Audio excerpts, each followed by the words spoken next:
Ministra Educação Dulce de Jesus Soares convida Presidente da República José Ramos Horta a participar no ato mensagem e a reunião Ministro Educação CPLP nebe sehalau e lorong nen tolorong hitu flang mayune.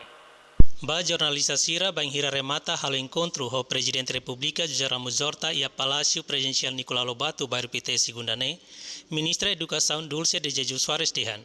Tema bariniaun maka edukação valor democrático Sira no participação cívica dalam Sira atu hametin sociedade Sira CPLP-nian.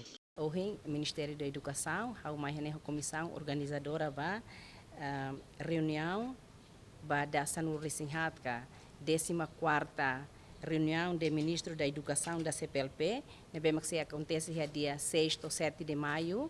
Então, a minha atualiza a informação para Sua Excelência Presidente da República e, ao mesmo tempo, a Sua Excelência for mensagem para a reunião refere.